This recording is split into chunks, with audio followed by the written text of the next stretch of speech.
The vast darkness of space held a secret, a silent testament to humanity's final desperate attempt at survival. Embedded within a dense asteroid field on the galaxy's forgotten rim, a massive Cryo arc drifted like a wounded whale among cosmic debris. Its hull, scarred and patched, told a story of survival against impossible odds. 50,000 humans lay suspended in perfect stasis, their bodies preserved by the most advanced technology humanity could muster in its final moments. Each chamber was a perfect cocoon of life, maintaining precise biological parameters, waiting for a moment that might never come. The ship's central eye, a complex system named Guardian, continued its endless vigil.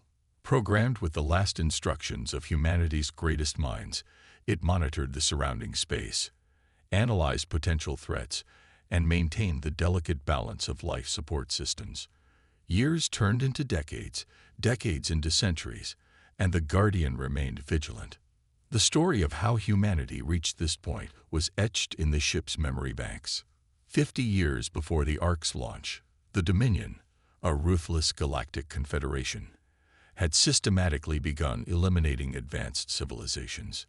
Planet after planet fell, with species either being enslaved or completely exterminated. Earth, once a vibrant blue jewel teeming with life and potential, became a battleground of desperate survival. The final council of human leaders had made an audacious decision. Instead of fighting a losing battle, they would preserve the essence of human civilization. 50,000 individuals were carefully selected: scientists, engineers, military strategists, artists, and genetic specialists. They represented the most diverse and capable cross-section of humanity. The Ark was more than just a ship. It was a seed of human potential, carefully cultivated and protected. Advanced genetic preservation technologies ensured that even if centuries passed, the genetic diversity of the human race would remain intact. Backup data stores contained the entirety of human knowledge, scientific discoveries, cultural archives, historical records, and the collective wisdom of generations. Guardian's programming was complex. It wasn't just a mechanical system, but a sophisticated artificial intelligence capable of making nuanced decisions. Its primary directive was clear: protect human life and find a viable path for species survival and potential regeneration. The asteroid field was chosen strategically. Its constant movement, dense composition, and electromagnetic interference made the Ark virtually undetectable. Passive sensor systems constantly adapted, shifting the ship's position microscopically to avoid any potential detection. Deep within the sleeping chambers, individual stories remained frozen. A young engineer who dreamed of building sustainable cities, a military commander who had coordinated humanity's last defensive strategies, a geneticist who held the key to human adaptability, a musician whose compositions represented the emotional depth of a species on the brink of extinction. Surrounding the Ark, space remained indifferent. Stars burned, galaxies spun, and the Dominion continued its relentless conquest, unaware of the dormant potential hidden in this forgotten corner of the universe. Years passed, centuries accumulated. The Guardian continued its watch, running diagnostics, maintaining life support, and waiting. Always waiting for the precise combination of conditions that would signal the time for awakening. Little did the Dominion know that within this silent arc, humanity was not dead. It was merely waiting, preparing, healing, planning its return. And when that moment would come, the galaxy would remember why humans were once feared, why humans were a species that refused to be extinguished. The long slumber continued, a quiet rebellion against cosmic extinction. The first warning came as a subtle vibration, almost imperceptible. Guardian's quantum processors detected an energy surge unlike anything in its programmed scenarios. Electromagnetic radiation from a distant stellar event cascaded through the asteroid field, creating a complex web of energy that triggered long-dormant emergency protocols. In Cryocamber Section Alpha, systems began to activate. Frost melted from preservation units, neural interfaces flickered to life, and vital sign monitors hummed with increasing intensity. Michael Richardson's chamber was the first to fully activate, its seal hissing open with a pneumatic whisper. He drew his first conscious breath in 500 years. The initial moments were chaos of the most controlled variety. Michael's military training kicked in immediately. Eyes scanning, muscles tensing, brain processing information with lightning speed. The cryosleep conditioning worked perfectly. No muscle atrophy, no disorientation, just pure, focused awareness. Around him, other chambers began to activate. The Guardian As voice filled the chamber, calm and precise. Awakening sequence initiated. Vital signs nominal. Time since last active status: 517 years, 3 months, 12 days. Michael's first action was to access the ship's primary information systems. Holographic displays flickered to life, showing star maps, ship diagnostics, and historical archives. The data was overwhelming. The galaxy he knew was gone, replaced by something entirely different. 10 more humans awakened in quick succession. Each was carefully selected for adaptability, critical thinking, and diverse skill sets. Rachel Thompson, a quantum engineer; David Okoro, a xenobiological specialist; Elena Rodriguez, a strategic systems analyst. They moved with purpose, each understanding their role in humanity's potential survival. The ship's initial scans were troubling. The Dominion's control was more extensive than anyone could have imagined. Entire star systems had been reshaped, countless civilizations subjugated or eliminated. Humanity's former territories were now unrecognizable administrative zones of alien control. "We're ghosts," Rachel muttered, her fingers dancing across holographic interfaces, completely undetected for centuries. Michael's strategic mind was already working. "That's our advantage. We're an unknown variable in their perfectly calculated system." The team worked quickly. Diagnostic systems were brought to full capacity. Advanced stealth technologies, some of which were theoretical during their initial preservation, were now fully operational. The Ark was no longer just a survival vessel. It was becoming a weapon of potential revolution. Guardian continued its detailed briefing. The AI had maintained not just the physical integrity of the ship and its inhabitants, but had also been collecting and analyzing data throughout its long vigil. Terabytes of information about the Dominion's structure, technological capabilities, and systemic weaknesses had been meticulously gathered.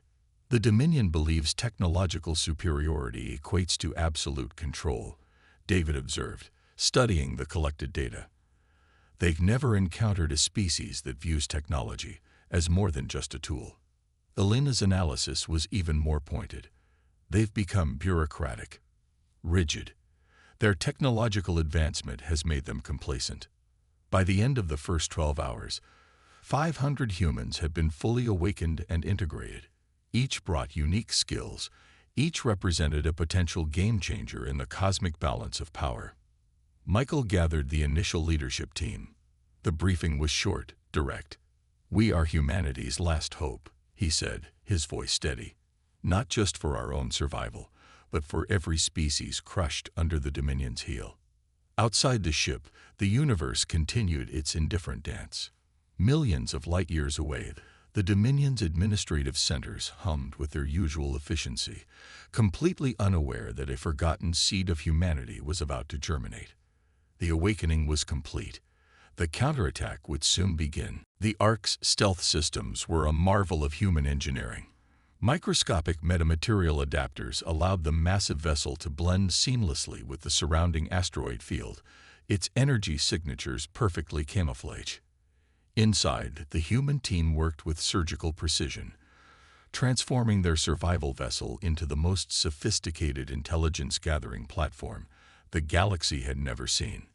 Michael Richardson stood before a holographic display, his fingers tracing intricate network pathways of the Dominion's communication infrastructure. Rachel Thompson worked beside him, her quantum computing algorithms probing for the slightest vulnerabilities. "They're predictable," Rachel muttered, lines of alien code reflecting in her eyes. "Every communication channel follows a strict hierarchical pattern. No room for improvisation. David Okoro approached with a datapad, his analysis complete. Their technological advancement has become their greatest weakness. They've optimized everything to such a degree that they've eliminated adaptability. The team had discovered something critical. The Dominion's vast technological network, while impressively complex, operated like a rigid machine. Each administrative sector followed precise protocols, with minimal autonomy at lower levels. It was efficiency taken to an extreme, and efficiency, they knew, could be exploited. Guardian's AI began compiling comprehensive intelligence reports. Thousands of intercepted communications were decoded, analyzed, and cross-referenced. Patterns emerged. Weaknesses became visible. Belina Rodriguez, the team's strategic analyst, identified key breakthrough points. "Look here," she pointed to a holographic map. "Their communication relays have minimal redundancy in the outer rim sectors.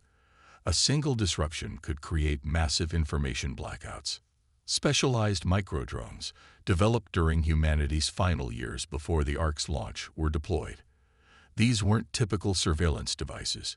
Each was a complex neural network device capable of adapting, learning, and transmitting information through quantum entanglement channels. The first wave of intelligence gathering was remarkable. They mapped entire Dominion administrative structures, identified key leadership nodes, and began understanding the intricate power dynamics that held the Galactic Confederation together. "It's not a military," Michael observed. "It's a massive bureaucratic organism. Every decision goes through multiple approval stages. They've engineered out any possibility of individual initiative." Their most significant discovery came unexpectedly. The Dominion's subjugated species, numbering in the millions across various star systems, were not merely conquered. They were systematically demoralized, their cultural identities slowly erased through generations of controlled education and limited autonomy. "They don't just conquer," David explained during a team briefing. "They systematically remove hope, make resistance seem not just impossible, but unimaginable." The human team understood something fundamental. Their resistance wouldn't just be a military operation. It would be a psychological revolution. Specialized communication protocols were developed. Encrypted messages designed to bypass Dominion monitoring, capable of spreading like quantum whispers across controlled territories. Messages of potential, of resistance, of hope. Guardian's advanced AI began simulating thousands of potential intervention scenarios. Each simulation factored in not just military considerations, but sociological, psychological, and technological variables. Weeks passed. The Ark remained undetected, a ghost in the cosmic wilderness. But it was far from passive. Every moment was preparation. Every intercepted signal was a potential weapon. Michael looked at his team. Scientists, engineers, strategists. The last repository of human potential. "We're not just fighting a war," he said quietly. "We're rekindling the possibility of freedom for an entire galaxy." Outside, stars continued their timeless dance. The Dominion continued its bureaucratic expansion, unaware that a forgotten species was about to challenge everything they believed about control, technology, and the nature of civilization itself. The intelligence gathering was almost complete. Soon, the first strike would come. The first attack was nothing like traditional warfare. It was a precision strike that would redefine the concept of conflict in the galactic consciousness. Michael Richardson selected 3 critical Dominion communication hubs, strategically positioned near the outer rim of their controlled territories. These weren't military bases, but administrative centers that formed the neural network of the entire Galactic Confederation's communication infrastructure. The human team had spent weeks developing a weapon that was more algorithm than explosive. Rachel Thompson's quantum infiltration software was a masterpiece of technological subversion. It wasn't designed to destroy. It was engineered to manipulate. At exactly 300 standard galactic time, the first wave of attacks began. Quantum encrypted signals penetrated the Dominion's communication networks like invisible needles. The initial breach was so subtle that monitoring systems didn't recognize it as an attack. Instead, it appeared as a minor data fluctuation, something to be logged and forgotten. But each infiltration point was a precise surgical strike. Administrative records began to shift. Deployment orders were subtly altered. Communication channels started experiencing microscopic delays. The changes were so minimal that they would be imperceptible to most systems. Elena Rodriguez monitored the initial stages, her fingers dancing across holographic interfaces. "We're not breaking their system," she explained to her teammates. "We're introducing controlled chaos." The first signs of disruption appeared within hours. A supply convoy to a distant mining colony was redirected. A critical maintenance schedule for a major space station was delayed. Bureaucratic approvals for routine operations began to stack up, creating invisible bottlenecks. The Dominion's response was predictable and, ultimately, their greatest weakness. Instead of quick, adaptive responses, they initiated multiple layers of verification. Each anomaly triggered a bureaucratic review process that consumed more resources than the anomaly itself. David Okoro watched the cascading effects with scientific fascination. "They're so committed to their procedural perfection that they can't see the manipulation," he noted quietly. By the second day, the impact became more pronounced. Communication gaps appeared in their supposedly seamless network. Administrative zones began experiencing unexplained logistical challenges. The perfect machine was developing unexpected glitches. The human team had weaponized bureaucracy against itself. Michael understood that this was more than a military operation. It was a psychological warfare strategy designed to introduce doubt. Each small disruption chipped away at the Dominion's perception of total control. Guardian's AI continued to analyze and adapt. Each response from the Dominion was immediately studied, processed, and incorporated into future strategy. The humans were learning their enemy's language, not just of communication, but of systemic thinking. The most brilliant aspect of their strategy was its invisibility. To the Dominion, these weren't attacks. They were inexplicable system errors, bureaucratic mysteries that required investigation, review, and endless paperwork. Weeks passed. The disruptions continued, growing more sophisticated. Supply chains began to develop unexpected gaps.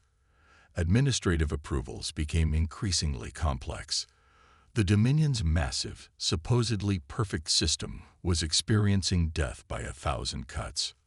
"We're not destroying them," Michael explained during a strategy meeting.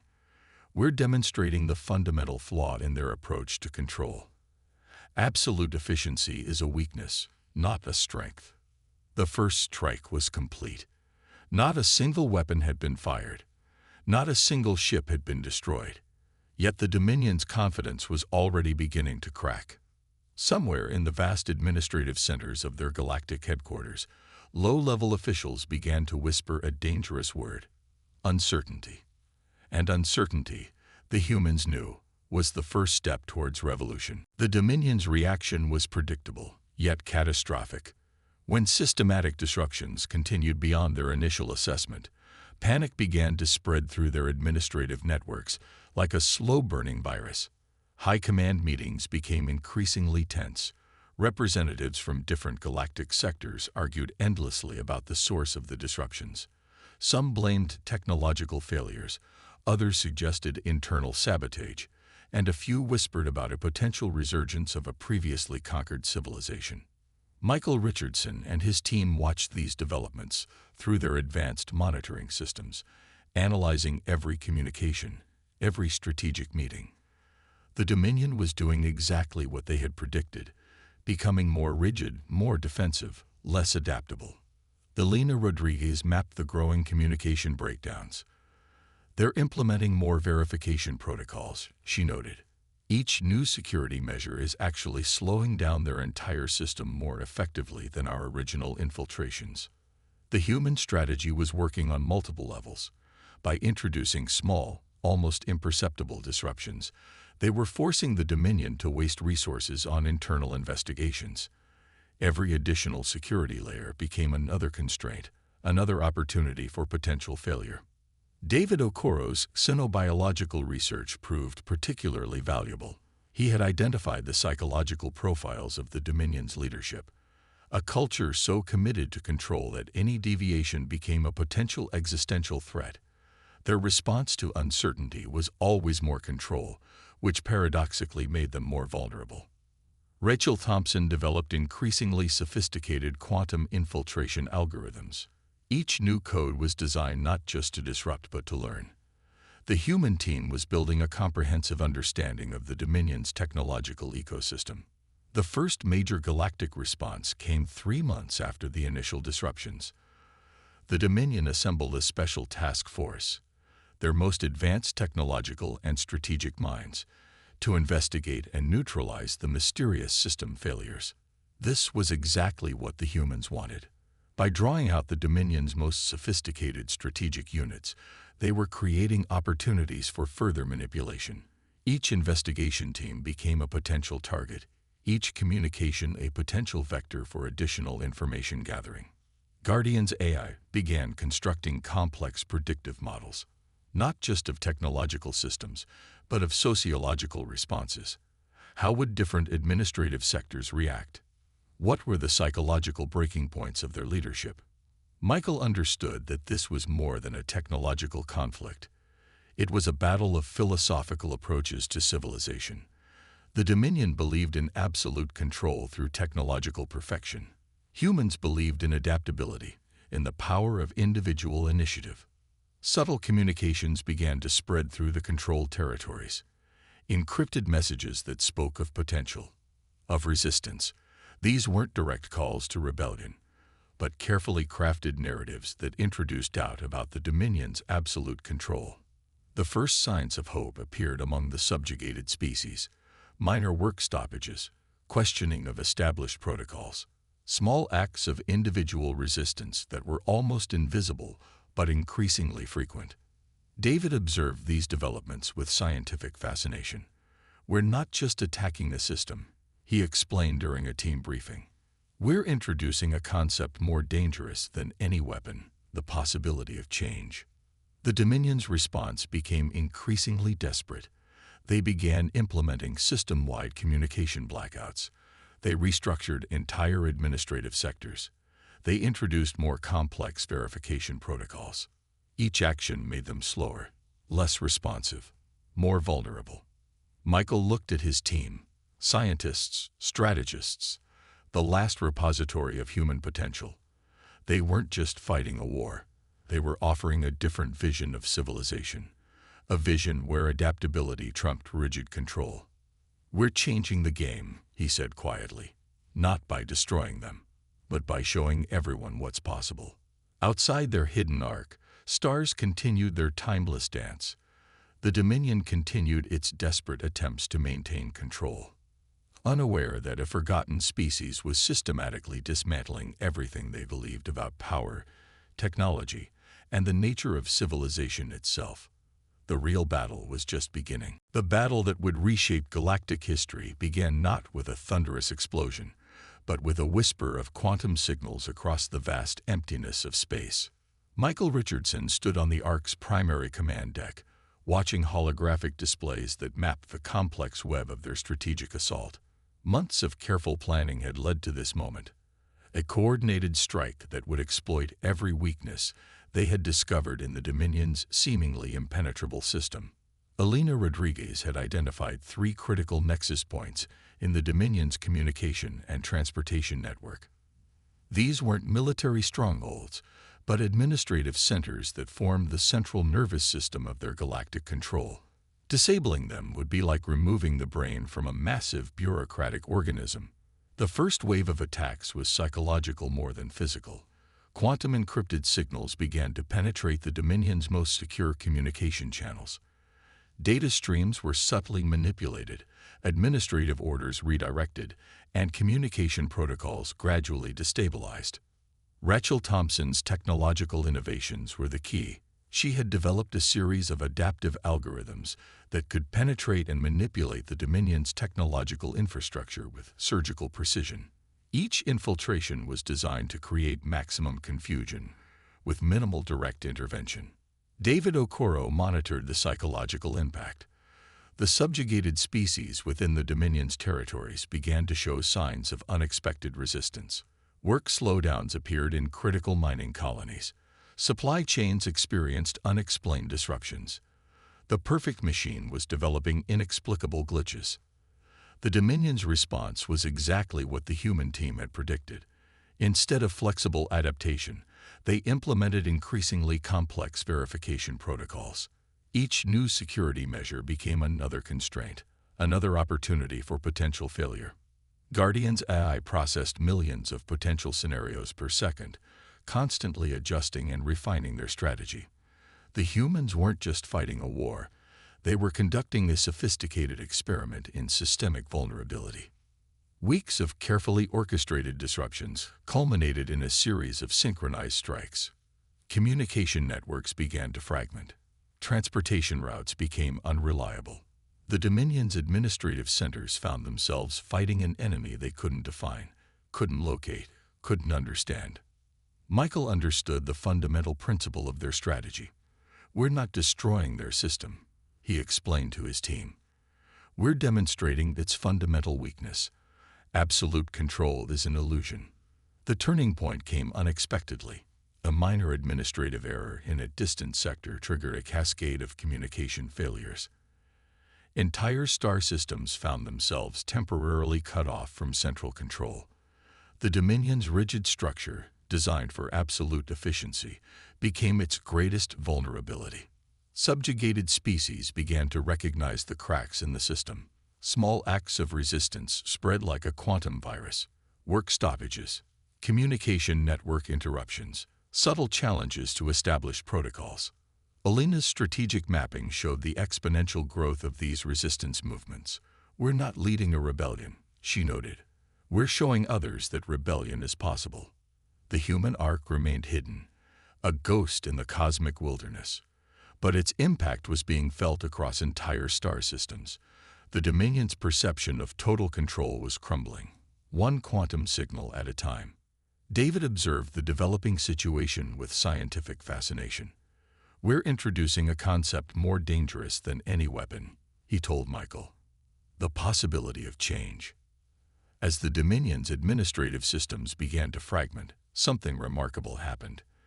The species they had conquered for generations started to believe in the possibility of resistance. Hope, long suppressed, began to resurface. Michael looked at his team, the last repository of human potential. They weren't just fighting a war. They were offering a different vision of civilization, a vision where adaptability trumped rigid control. The battle that would reshape galactic history had begun, not with weapons of mass destruction, but with the most powerful force in the universe, the human capacity to imagine a different future. Outside their hidden arc, stars continued their timeless dance. The Dominion's once perfect system was beginning to crack. The real revolution was just beginning. The final chapter of the Dominion's reign began not with a massive battle, but with a systematic deconstruction of their galactic infrastructure. Michael Richardson stood on the Ark's command deck, watching as years of careful planning culminated in a transformative moment for galactic civilization. The human strategy had never been about destruction. It was about liberation. Elena Rodriguez's final analysis revealed the true depth of their achievement. The Dominion hadn't been defeated by weapons, but by the fundamental weakness of their own system. Their commitment to absolute control had become their ultimate vulnerability.